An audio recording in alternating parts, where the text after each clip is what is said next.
কালামে জিন্দা কুরআনে হাকিম হিকমতে উলায়া জালাস্ত কদিম জমিউল ইলম মাফিল কুরআনে হাকিম তাকাসারাত আনহু আফহামুর রিজালিন।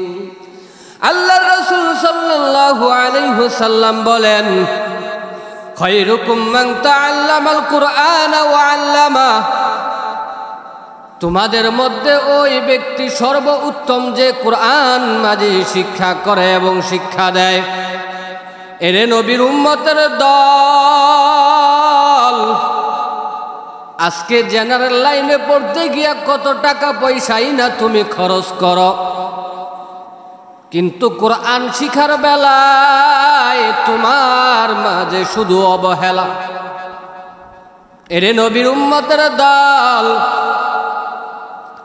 আজকে মরলে কালকে 2 দিন কেউ তোমার সঙ্গে যাবে না।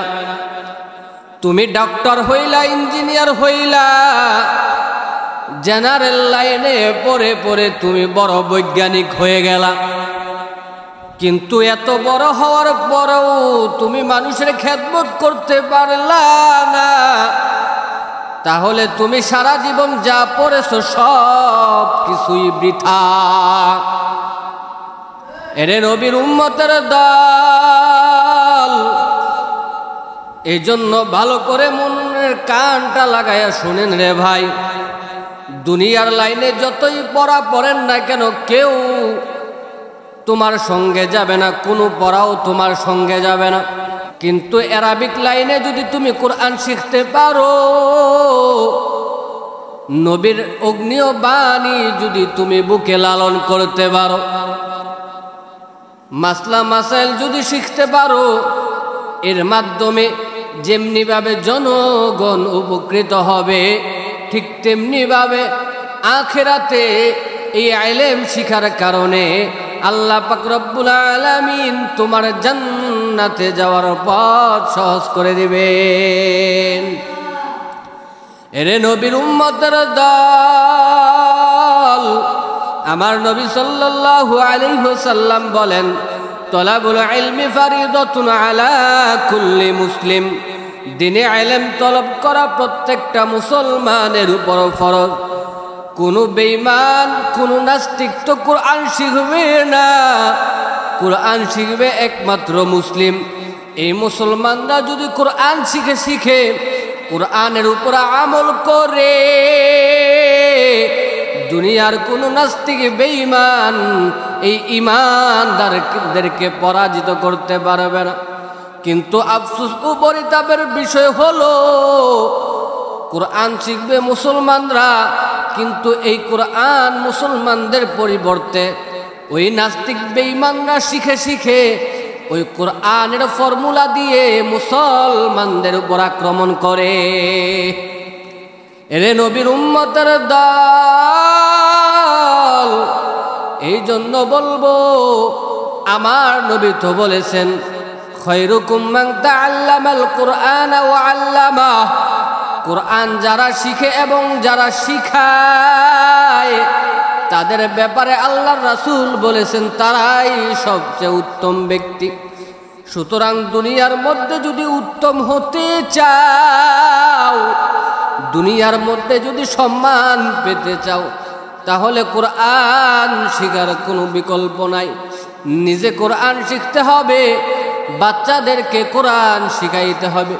কোরআন যদি শিখতে পারো, তাহলে এই কোরআনের বদৌলতে, কোরআন শিখার কারণে, এই কোরআনের বরকতে মরণটাও তোমার জন্য সহজ হয়ে যাবে। এরে নবীর উম্মতের দল, এই কোরআন এমন এক কোরআন, যেই কোরআন আল্লাহ পাক রব্বুল আলামিন আমার আপনার নবীর উপর নাজিল করলেন। এই কোরআনের উপর যদি কেউ আমল করে, দুনিয়ার কোনো মানুষ তার ক্ষতি করতে পারবে না। এই জন্য ভাই বলবো, নিজে কোরআন পড়ো, সন্তানদেরকে কোরআন শিখাও, কোরআন শেখাও ছেলে মেয়েকে ওহে মুসলমান।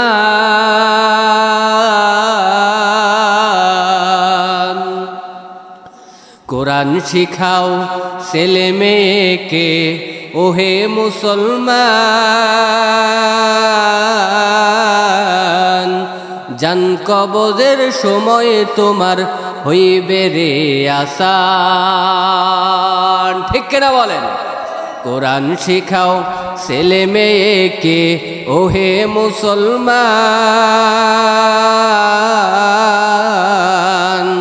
জান কবজের সময় তোমার হইবে রে আসান। কোরআন শেখাও ছেলে মেয়েকে ওহে মুসলমান। জান কবজের সময় তোমার হইবে রে আসান। কোরআন শেখা দরকার আছে নাকি নাই? এরে নবীর উম্মতের দল, এই জন্য নিজে কোরআন শিখতে পারো নাই, সন্তানটাকে কোরআন শিখাও। নিজে হাদিস পড়তে পারো নাই, সন্তানটাকে হাদিস পড়াও। নিজে মাদ্রাসাতে পড়তে পারো নাই, সন্তানটাকে মাদ্রাসাতে পড়াও। আজকে মরলে কালকে 2 দিন, টাকা পয়সা বাড়ি গাড়ি অর্থ সম্পদ তোমার সঙ্গে যাবে না, সঙ্গে যাবে একমাত্র আমল। কিন্তু দুনিয়ার মধ্যে যদি একটা নেক সন্তান রাইখা যাইতে পারো, তুমি যখন মরিয়া যাইবা, তুমি যদি মরিয়া যাও আর তোমার সন্তান যদি মুনাজাতে তোমার জন্য দোয়া করে, আল্লাহর রাসূল সাল্লাল্লাহু আলাইহি ওয়াসাল্লাম বলেন, সন্তান যখন মা বাবার জন্য দোয়া করে, আল্লাহ পাক রব্বুল আলামিন ওই সন্তানের দোয়া কবুল করে ফেলেন। সুতরাং তুমি মরিয়া গেলে তোমার সন্তান যদি তোমার জন্য হাত তুইলা মুনাজাতে তোমার জন্য ক্ষমা চায়, তোমার জন্য মাফ চায়, আল্লাহ পাক রব্বুল আলামিন এই দোয়ার কারণে তোমার কবরে আযাব বন্ধ করে দিবে। এরে নবীর উম্মতের দল, আজকে টাকা করলা, বাড়ি করলা, অর্থ সম্পদের পাহাড় বানাইলা, ছেলেকে ডাক্তার বানাইলা, ইঞ্জিনিয়ার বানাইলা, সম্পত্তি দিয়া সম্পত্তিওয়ালা বানাইলা, কিন্তু একটা ছেলেকে কোরআনওয়ালা বানাইতে পারলা না, একটা ছেলেকে হাফেজে কোরআন বানাইতে পারলা না, একটা ছেলেকে আলেম বানাইতে পারলা না, একটা ছেলেকে দ্বীন শিক্ষা দিতে পারলা না। আল্লাহর কসম করে বলি রে ভাই, কবরে যাওয়ার পর ওই কবরের আযাব সহ্য করতে পারবা না। ওই কবরের 2 পার্শ্বের মাটির চাপ সহ্য করার মতো ক্ষমতা তোমার আমার নাই রে বাবা। কবর পোকামাকড়ের ঘর, সাপ বিচুর ঘর। ওই কবরে যাওয়ার আগে ওই কবরের সামান যদি তৈরি করতে চাও, নিজে কোরআন পড়ো, অথবা নিজে কোরআন পড়তে পারো নাই, সন্তানটাকে কোরআন শিখাও। সন্তানকে যদি কোরআন শিখাইতে চাও, তাহলে কওমি মাদ্রাসার কোনো বিকল্প নাই। সন্তানটাকে কওমি মাদ্রাসাতে দাও, ওই কওমি মাদ্রাসাতে পড়ালেখা করে করে সন্তানটা কোরআনওয়ালা হবে, হাফেজ হবে, আলেম হবে, দেশের দশের খেদমত করবে। আর এই সন্তান দুনিয়ার মধ্যে থাকা অবস্থায় যত ভালো কাজ করবে, তুমি যদি মরিয়া যাও, ওই কবরের মধ্যে থাইকা থাইকা ওই ভালো কাজের সওয়াবগুলো পাইতে থাকবি রে বাবা।